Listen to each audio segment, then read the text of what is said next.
सभी प्यारे बच्चों को गुड मॉर्निंग। आपका अपना यूट्यूब चैनल एल के एम मीना पे स्वागत है। तो प्यारे बच्चों, आज की वर्कशीट हमारी शिक्षा निदेशालय की तरफ से वर्कशीट नंबर 64 और विषय हमारा हिंदी और ये कक्षा 9 के बच्चों के लिए है। सभी बच्चे यहाँ पे अपना नाम लिखेंगे, यहाँ पे अपने कक्षा अध्यापक का नाम लिखेंगे।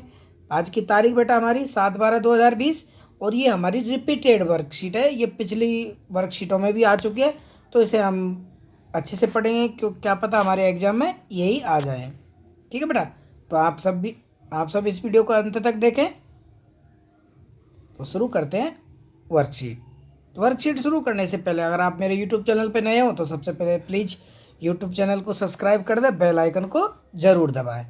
जो ये वर्कशीट है, जो ये पैराग्राफ लिया गया है, गद्यांश जो लिया गया है, जो हमारी पुस्तक है उसमें पाठ लास्या की ओर से लिया गया है। इसमें लेखक जो नेपाल जो तिब्बत जा रहा है तो उसकी यात्रा का वर्णन किया गया। भाई नेपाल से जो तिब्बत जाने का रास्ता है तो वहाँ पे वो यात्रा कर रहे हैं, तो उसी की वर्णन यहाँ पे किया गया है। तो हम इसे पढ़ते हैं। वह नेपाल से, वह कौन? लेखक नेपाल से तिब्बत जाने का मुख्य रास्ता है। फरी कलिपोह का रास्ता जब खुलाई नहीं था तो नेपाल ही नहीं हिंदुस्तान की चीज़ें इसी रास्ते से तिब्बत जाया करती थी। कि जो भाई हिंदुस्तान, भाई नेपाल और जो तिब्बत जाने का रास्ता है उसी से हिंदुस्तान में भारत देश के अपनी उसकी वस्तुएं भी आदान प्रदान, वहीं से उनका व्यापार होता था, वही एक मुख्य रास्ता था। यह व्यापारिक ही नहीं सैनिक रास्ता भी था और यहाँ से सभी देशों के सैनिक भी होके जाते थे। इसलिए जगह जगह यहाँ पे क्या बनी हुई थी? फौजी चौकियाँ बनी थी, किले बने हुए थे और जिनमें कभी चीनी पलटन भी रहा करती थी। इनमें पहले कौन रहा करते थे? चीनी पलटन है, उनका यहाँ पे कब्जा था, लेकिन धीरे धीरे इन देशों का यहाँ पे कब्जा हो गया।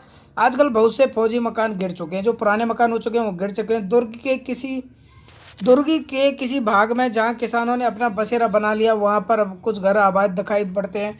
कि जहाँ पे पहले कुछ नहीं था वहाँ पे अब धीरे धीरे क्या, वहाँ पे कुछ लोग रहने लग गए हैं। ऐसे ही त्यक्त एक चीनी किला था, कि एक पुराना प्राचीन किला था। हम वहाँ चाय पीने के लिए ठहरे। कि जो टूटा फूटा खंडर था तो वहाँ पे किसी ने चाय की दुकान खोल रखी थी, तो वहाँ चाय पीने के लिए वो रुक गए। तिब्बत में यात्रियों के लिए बहुत सी तकलीफ होती हैं। जो तिब्बत जाते हैं तो तिब्बत में यात्रियों को बहुत सी तकलीफ उठानी पड़ती है और कुछ आराम की बातें भी हैं, कुछ आराम भी है। वहाँ जाति पाति छुआछूत का सवाल ही नहीं था और न ही औरतें पर्दा किया करती थी। तिब्बत जो देश है बेटा, तो उसमें जाति भी कोई ये नहीं कि तू हिंदू है, तू मुसलमान है, तो सिख है, ये सब नहीं था। और औरत की वहाँ कोई पर्दा प्रथा भी नहीं थी। बहुत निम्न श्रेणी के भिखमंगों को लोग चोरी के डर से भीतर के नहीं आने देते, नहीं तो आप बिल्कुल घर के भीतर चले जा सकते हैं।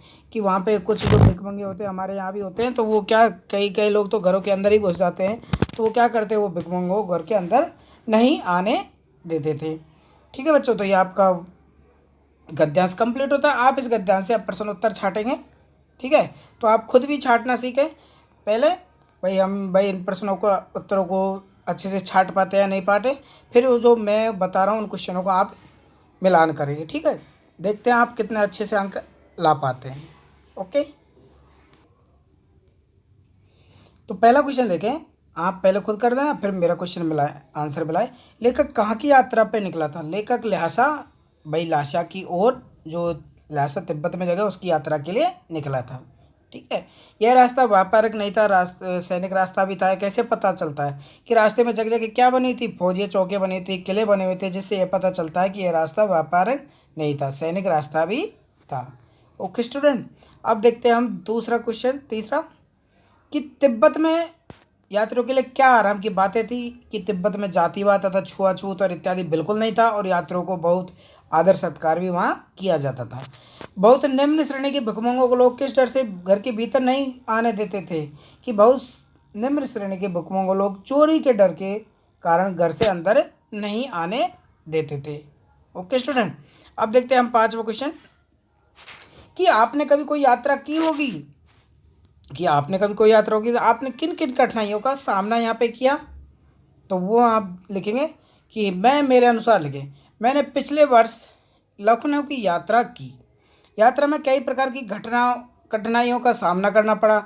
जब पुरानी दिल्ली रेलवे स्टेशन पर पहुंचा तो ट्रेन कितने घंटे लेट थी? पूरे 9 घंटे लेट थी। टिकट के रिजर्वेशन के बावजूद यात्री डिब्बे में बहुत भीड़ थी और पूरा रास्ते खूब हल्ला होता रहा। जैसे तैसे रात को लखनऊ पहुंचे और वहाँ होटल ढूंढने में भी बड़ी हमें दिक्कत का सामना मशक्कत करनी पड़ी। तो आप अपनी कोई भी यात्रा का वर्णन आप लिख सकते हैं। ओके बच्चों। तो ओके स्टूडेंट, आपकी ये वर्कशीट कंप्लीट होती है तो सभी प्यारे बच्चे से अच्छे से हिंदी की कॉपी में करेंगे और इन क्वेश्चनों को याद कर लेंगे। बेटा ये वर्कशीट फिर से रिपीट हुई है तो ये पार्ट है जो लाशा की ओर, ये भी बहुत इम्पोर्टेंट है। और वीडियो को लाइक करें, चैनल को सब्सक्राइब भी करें। Thank you. और बेटा कोविड-19 महामारी चल रही है तो सभी बच्चे अपने नियमित रूप से हाथों को साबुन और पानी से धोते रहें और अपना ख्याल रखें अच्छे से। Take care, bye bye. आगे मिलेंगे अगली वीडियो के साथ। Thank you, bye bye.